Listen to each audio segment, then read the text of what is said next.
প্রিয় দর্শক, আসসালামু আলাইকুম। হাসিনা আর যাই করুক, দেশের জন্য অনেক কাজ করেছে বলা পাবলিক গুলার জন্য একটা তথ্য জানিয়ে দিই, একটু ভালো করে শুনবেন। বাংলাদেশের বর্তমান ঋণ কত জানেন?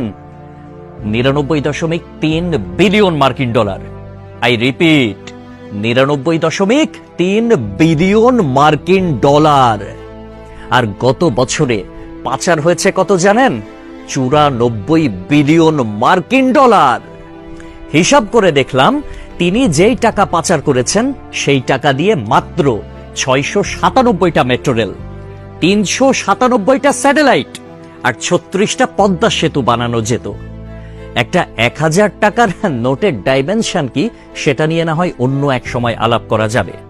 ধরুন 11 লক্ষ কোটি টাকা 1000 টাকার নোট দিয়ে একটার উপর একটা রাখলে এর উচ্চতা কত হবে জানেন? 750.5 কিলোমিটার। বাংলাদেশের সর্বোচ্চ উচ্চতার পাহাড়ের উচ্চতা কত? 1063 মিটার। এক লেয়ারে সাজালে এই টাকা জায়গা করে নেয় কত? 124.76 বর্গ কিলোমিটার। আর ঢাকার সাইজ মাত্র 306 বর্গ কিলোমিটার, চট্টগ্রাম 155 বর্গ কিলোমিটার। এই দুই বিভাগীয় শহর বাদে বাকি সব বিভাগীয় শহর এই টাকা দিয়ে ঢেকে দেয়া যাবে। পাশাপাশি যদি বসান তাহলে লেংথ হবে কত জানেন? 1782349.6 কিলোমিটার। এক কথায় আমি সংখ্যাটা বলতে পারলাম না, আপনারা একটু ক্যালকুলেটরে হিসেব করে নেবেন, মানে ক্যালকুলেটরেও ধরবে বলে মনে হয় না। পৃথিবীর পরিধি কত? 40,000 কিলোমিটার। এই টাকা পাশাপাশি বসিয়ে পৃথিবীর পুরোটা 44.5 বার রাউন্ড দেয়া যাবে, মানে ঘোরা যাবে।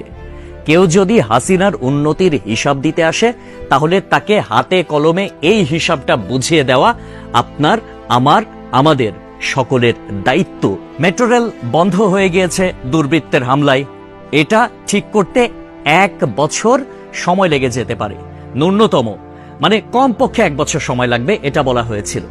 এটা ঠিক করতে বাজেট ধরা হয়েছিল 300 কোটি টাকা।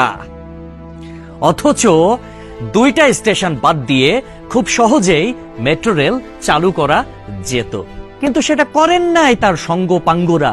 কারণ খেতে হবে, বেগম পাড়ায় টাকা পাঠাতে হবে, বেগম পাড়ায় বেগমরা গিয়ে ফুলে ফেপে উঠবে, তারা আরামসে দাস দাসী নিয়ে দিন কাটাবে। এইটার জন্য এত টাকা বরাদ্দ করা হয়েছিল। কিন্তু শেখ হাসিনা পালিয়ে যাওয়ার পরে এখন আমরা জানতে পারছি মেট্রো রেল চালু হতে আর মাত্র কয়েকটা দিন বাকি। তাহলে বোঝেন ব্যাপারখানা। আমাদের শিরা উপশিরা থেকে শুরু করে রন্ধ্রে রন্ধ্রে প্রত্যেকটা জায়গায় এইরকম চুরচামারির অভ্যাস। মানে দেশে উন্নয়ন হবে, উন্নয়নের আগে কে কয় টাকা ভাগ করে খাবে, এইটাই হচ্ছে তাদের টেন্ডেন্সি, এইটাই হচ্ছে তাদের মানসিকতা। পদ্মা সেতু হয়েছে কত টাকায় আপনারা সবাই ভালো করে জানেন। মেট্রো রেল হয়েছে কত টাকায় আপনারা সবাই জানেন। এলিভেটেড এক্সপ্রেস ওয়ের হিসাবটাও একটু গুগল করলে জানতে পারবেন। অথচ অন্যান্য দেশে এটার অর্ধেকও খরচ হয় না। তাহলে বাকি টাকা কই যায়? এক কথায় উত্তর, বেগম পাড়ায়। তবে একটা বিষয় ভালো লেগেছে, শেখ হাসিনা পলায়ন করেছে, কিছু নেতাকর্মী তারা বাংলাদেশে আটকা পড়েছে, তাদের বেগমরা কিন্তু ঠিকই বেগম পাড়ায় এখন আছে, আর তারা এই আমাদের অজ পাড়া গায়েই রয়ে গেছে। একটা কথা সব সময় মনে রাখবেন, পাপ বাপকেও ছাড়ে না। প্রকৃতি ছাড় দেয় কিন্তু ছেড়ে দেয় না।